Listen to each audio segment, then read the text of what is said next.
current cut రాత్రి దాకా ఏప్సెట్ తొలి రోజు పరీక్షకు విద్యుత్ అంతరాయం కరీంనగర్ నల్గొండ వరంగల్ జిల్లాలో పలు కేంద్రాల్లో 50 నిమిషాల దాకా ఆలస్యం జనరేటర్లతో ఎగ్జామ్ నిర్వహించిన సిబ్బంది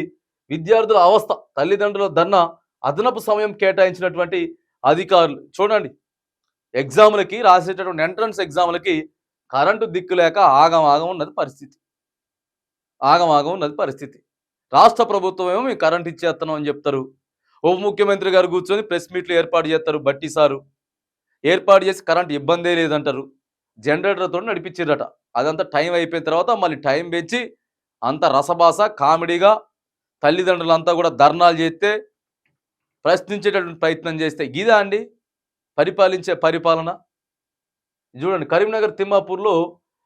ఎఫ్సెట్ పరీక్ష రాసి బయటికి వస్తున్నటువంటి విద్యార్థులు ఇక ఎఫ్సెట్ ఇంజనీరింగ్ అగ్రికల్చర్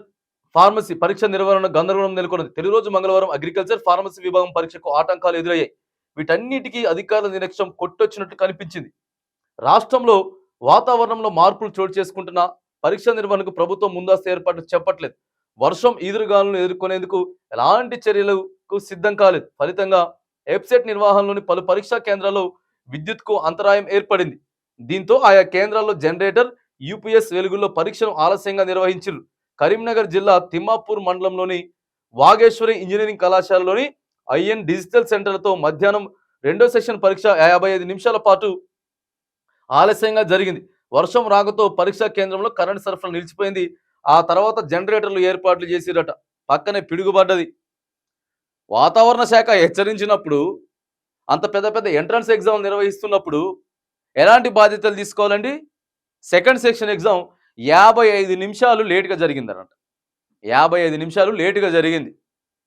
ఇగో ఇది తెలంగాణ రాష్ట్రంలో జరిగేది అంటే చిన్న గాలిదుమ్ము వచ్చినా చిన్న వర్షం వచ్చినా కూడా అంత అతలాకుతలం అయిపోయినట్టు అరే ఆడ ఎగ్జామ్ సెంటర్ ఏర్పాటు చేసుకున్నారంటే కరెంటు పోతే వెంటనే జనరేటర్ విత్ ఇన్ సెకండ్స్లో రావాలా 55 నిమిషాలు వేస్ట్ ఇదైపోయింది ఆ చుట్టుపక్కల ఉన్నటువంటి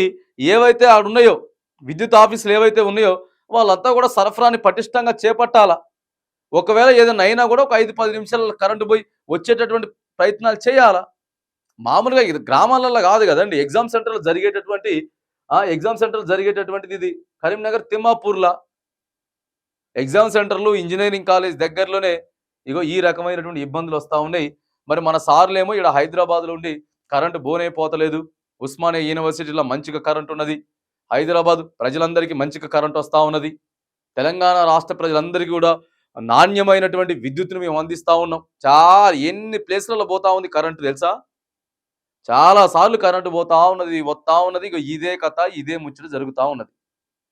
మరి వీటన్నిటిని కూడా ఆలోచన చేయాల రాష్ట్ర ప్రభుత్వం ప్రస్తుతానికి బిజీగా ఉన్నారు ఎంపీ ఎలక్షన్లలో ప్రచారంలో బిజీగా ఉన్నారు కానీ మరి అధికారులు ఏం చేస్తూ ఉన్నారు అధికారులు కూడా కరెంట్ ఇచ్చేటటువంటి ప్రక్రియ చేయాలి ఇంకా ఎంట్రన్స్ ఎగ్జామ్లు ఇప్పుడు ఈ మే నెల వచ్చిందని అంటేనే ఓ పక్క మరి గాలిదుమ్ములు వర్షాలు ఉంటాయి ఎక్కువగా గాలిదుమ్ములు ఉంటాయి మే నెలలోనే ఎక్కువగా ఎగ్జామ్స్ ఉంటాయి ఎంట్రన్స్ ఎగ్జామ్లు ఉంటాయి కాబట్టి వాటన్నిటి దృష్టిలో పెట్టుకోవాలి విద్యార్థులందరికీ కూడా వాళ్ళకి కరెంట్ లేదు ఇది అది అని అంటే ఇంకేముంటుంది ఆడ చాలామంది ఇప్పటికే మాట్లాడుతూ ఉన్నారు మార్పు వచ్చింది రేవంత్ రెడ్డి గారు వస్తే కరెంటు పోతుంది కాంగ్రెస్ కరెంటు కష్టాలు వచ్చినాయి ఇవన్నీ అట్లే మాట్లాడుకుంటారు విద్యార్థులు అందుకే మీరు దృష్టి పెట్టాలా పాలన మీద గాడి పెట్టాలా మీకు ఓట్లు వేసిర్రు కాబట్టి మీకు అధికారం ఇచ్చారు కాబట్టి మీరు గాడి మీద పెట్టి బాజాప్తా